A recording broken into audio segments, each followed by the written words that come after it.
A continuación, hablaremos de la etnia Mazahua, donde veremos sus tradiciones, su vestimenta, lenguaje, entre otros puntos. Es el pueblo indígena más numeroso del Estado de México y Michoacán. El término Mazahua es un etnónimo náhuatl que significa gente del venado.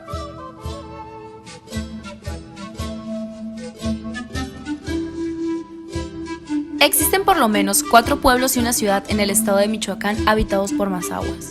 Los habitantes de estos poblados son en su mayoría descendientes de este grupo indígena, y en la actualidad se encuentran personas que hablan la lengua y otros que por lo menos la entienden, aunque no la sepan hablar. Los primeros habitantes de estos poblados fueron originarios del Estado de México que, por haberse convertido al protestantismo, tuvieron que abandonar sus lugares de origen y refugiarse en zonas aisladas y marginadas. El único estado mexicano que reconoce a los mazahuas como una etnia propia es Coahuila.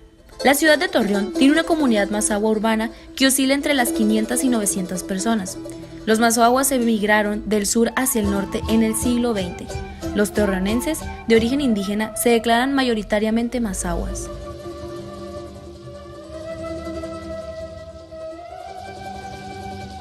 En las tradiciones de las comunidades mazahuas destacan las figuras vinculadas a sus prácticas religiosas, como los mayordomos, fiscales y mayordomitos, que son elegidos de acuerdo a sus costumbres y a la periodicidad que marca el cargo.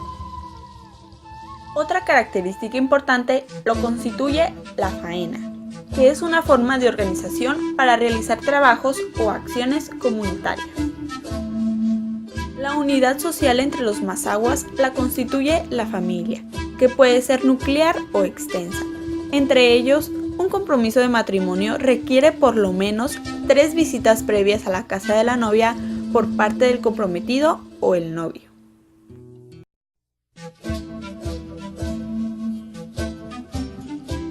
La lengua mazahua es una lengua que se habla en el centro de México. Sus hablantes denominan a la lengua con el nombre de Xiuñatio, con el que también se designan a sí mismos los mazahuas. Este último es un etnónimo náhuatl que significa gente que posee venados. Los mazahuas tienen un alto grado de bilingüismo con el idioma español y se concentran principalmente entre los bosques del Estado de México y de Michoacán, en el valle de Ixtlahuaca, a 36 kilómetros de la ciudad de Toluca, Estado de México, especialmente en el municipio de San Felipe del Progreso. Esta es una lengua tonal y distingue tonos alto, bajo y descendente en cualquier sílaba.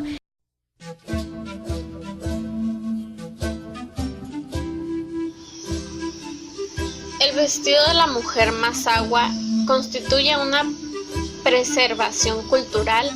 Está compuesto de falda de manta blanca que remata con bordados de motivos zoomórficos o florales.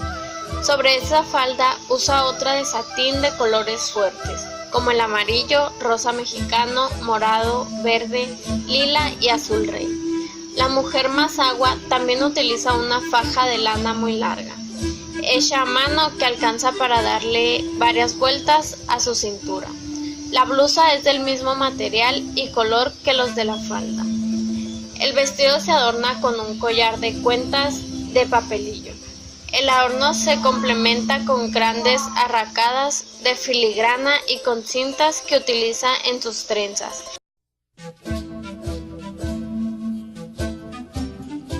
La historia de la danza mazahua estudia la evolución de la danza a través del tiempo. Desde la prehistoria, el ser humano ha tenido la necesidad de comunicarse corporalmente, con movimientos que expresaban sentimientos y estados de ánimo. Estos primeros movimientos rítmicos sirvieron igualmente para ritualizar acontecimientos importantes.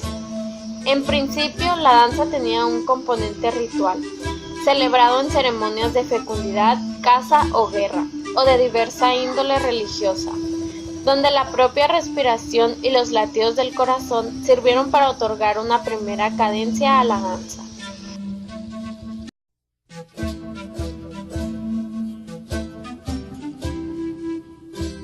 La economía de las comunidades mazahuas se basa en la agricultura de bajo rendimiento, particularmente de maíz, cuyo cultivo constituye su actividad económica fundamental, la cual se complementa con los ingresos obtenidos por la elaboración de artesanías así como los que consigue la población migrante, en actividades de sectores secundario y terciario.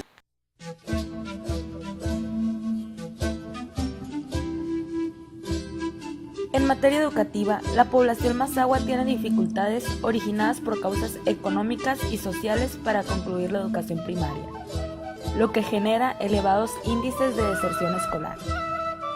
Por ello, se reduce el número de jóvenes mazahuas que estudian la secundaria, y más aún el de los que continúan y concluyen su nivel superior. En lo que respecta a salud y asistencia médica, en la región Mazahua el gobierno ha realizado continuos esfuerzos para dotar de este servicio a las comunidades. Sin embargo, debido al número de población, dispersión y difícil acceso a las comunidades, el servicio requiere de esfuerzos mayores. El alto índice de fecundidad tiene su origen en factores como la reducida aceptación que hasta ahora han tenido los programas de planificación familiar, el analfabetismo y las condiciones de pobreza en que viven la mayoría de las familias, así como en factores de carácter sociocultural. El rezago educativo es uno de los principales problemas que afecta a este sector de la población, por lo que desde el mes de septiembre del 2011 iniciaron las asesorías para mujeres indígenas que deseen comenzar su proceso de alfabetización o bien terminar sus estudios de primaria o secundaria, lo que les permitirá obtener herramientas para mejorar su trabajo diario o su actividad productiva. Con lo anterior, se busca eliminar la discriminación multidimensional a la que se enfrentan y que tiene que ver con razones de género, alfabetización y servicio de salud. A pesar de que en la educación básica la matriculación de niñas y niños alcanza la paridad, en la adolescencia esta situación cambia por diversos factores, afectando principalmente a las niñas. Ellas dejan la escuela para emplearse como trabajadoras domésticas y ayudar a los gastos de su familia, para permitir que sus hermanos estudien, porque se embarazan o se juntan, porque la escuela les queda demasiado lejos, porque sus familias no consideran importante que las mujeres estudien, entre otras razones. Todas estas situaciones tienen relación con su rol de género. Dentro de las comunidades mazahuas, su rol principal es el doméstico. Durante un tiempo se percató que los diversos abusos escolares de los que son sujetos los niños y las niñas mazahuas, golpes, insultos y abusos sexuales, lamentablemente muchas madres aprueban este tipo de conductas, es decir, suelen indicar al maestro, si se porta mal, dele sus varazos. La mayoría de las y los maestros siguen aplicando la frase, las letras con golpes entran.